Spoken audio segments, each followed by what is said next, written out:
आइए कथा प्रारंभ करते हैं। भगत भक्ति भगवंत गुरु चतुर नाम बपुएक, तिनके पद बंदन किए नासहि विघ्न अनेक। बोलिए श्री सीताराम जी महाराज की जय।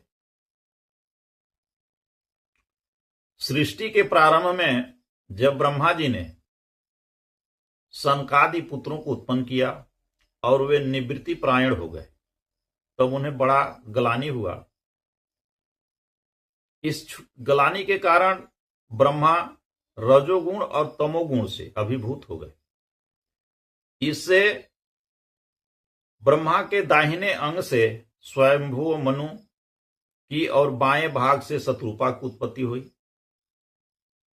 स्वयंभू मनु ने जब तपस्या के द्वारा शक्ति संचय करके सृष्टि की अभिवृद्धि करने की आज्ञा प्राप्त की, तब उन्होंने अपने पिता ब्रह्मा के आदेशानुसार सकल कारण स्वरूपिणी आद्या शक्ति की आराधना की।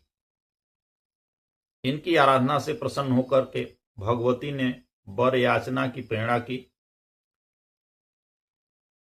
स्वयंभू मनु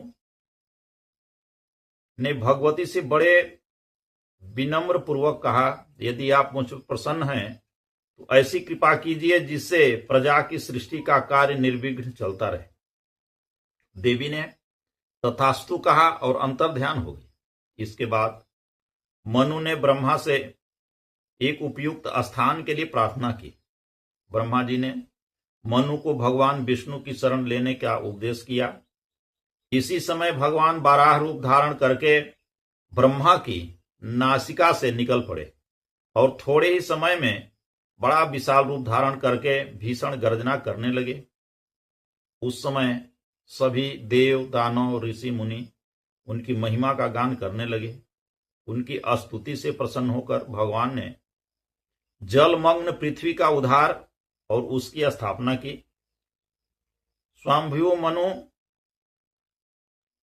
पृथ्वी पर रहकर सृष्टि कार्य करने लगे। पहले उनके प्रियव्रत और उदानपाद नाम के 2 तेजस्वी पुत्र हुए और आकुति, देवहूति और प्रसूति नाम की 3 कन्याएं हुई।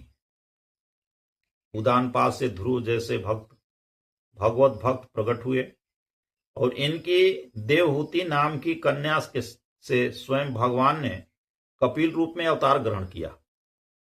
भगवान के आज्ञानुसार राज करते हुए इन्होंने भृगु आदि